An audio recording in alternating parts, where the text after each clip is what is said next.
Standard tuning for this one, E, A, D, G, B, E, and plenty of synth interpretation happening here. We'll kind of start off with this intro kind of bass synth that's happening. This is all kind of based around like an E minor to G thing, and we start here, and I kind of like to interpolate this as like just octaves, just bouncing a little bit here.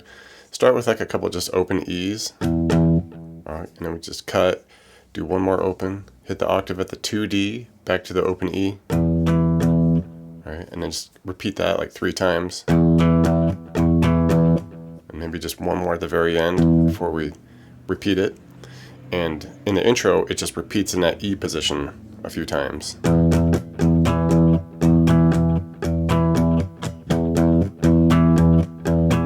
Okay, something like that. And after that, everything kind of comes in, and we get the cool synth lead. And it's definitely like a synth lead riff, because it's, you know, happens quite a bit in the song. And zoom up all the way up here on the high E. We go 19, 17, 15, and then 17 on the B. Right, and then basically we're just going to do kind of like descending octaves of that. From there, I just move down here on the B string, go 12, 10, 8, 10, 9G. All right, then the next octave there, we go to 9 on the D, we go 9, 7, 5, 7D, 7A, and then we wrap it up with this 9D, 7G, 9D. All right. And then once that happens and like the verse gets going, we go back to our initial kind of E-based rhythm thing here. All right, we just go through it once as we usually would, and then we shift it to the G position, which is just everything we did there just bumped up to the 3rd fret. So we're just bouncing between the 3E and the 5D, same kind of feel. And then just right back to the E. And those 2 positions just toggle like that through most of the song, actually. We do get this little kind of turnaround spot after the verses where we just strum a C chord, and I just kind of do like a bar chord version because it works nicely into the next chord. So just 3A, 5 on the D, G, B. Just single strum, let it ring, then just down a fret to the B at the 2 with the 4s, same. And then just bring it up to the low set here for the F sharp or G flat. And with this, I just kind of go down from like the bottom 4 strings here, the 2, E, 4, A, and D, and the 3, G. All right, and you can hit that. And there is kind of a little bit of like a synth like attack that happens there where you can maybe just strum like the high part of it like a few times. Up to you.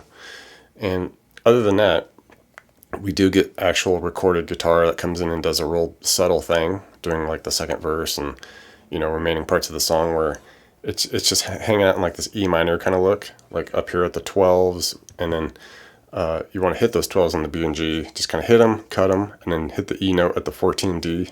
And it's definitely doing this kind of like funk feel to it here, so a lot of short choppy notes and like dead string strumming.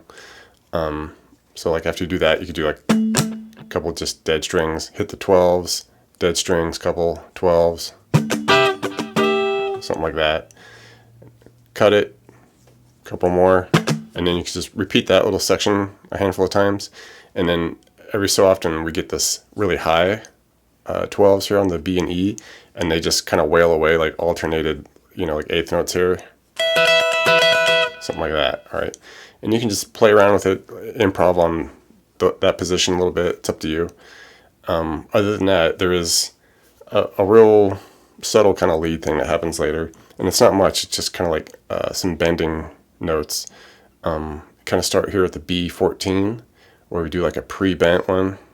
Just release it slowly. You know, so we're kind of basically hitting the D note here into the D flat there. All right, and we just kind of let it ring.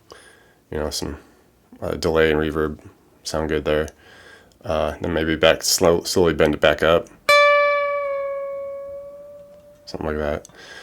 Kind of release that again from a bend, and then hit like the G note, so 15 on the E. Something like that. And it's just kind of playing around with those notes and, you know, adding some kind of lead ambiance thing there. But essentially that's what's happening there. And other than that, a lot of the parts we'll just see repeated throughout the song. So once you get all those, you should be all set.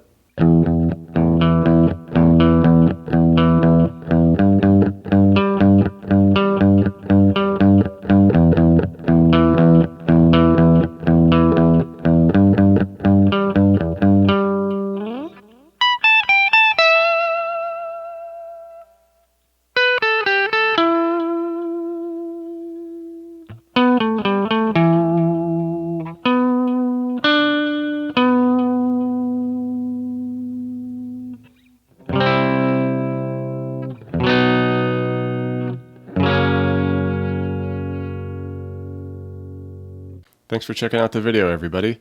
Like it, share it, leave a comment. It's always good to hear from you. Do me a favor and hit the subscription button. I put out a video pretty frequent, so you don't want to miss out on that. Check out the links in the description box below.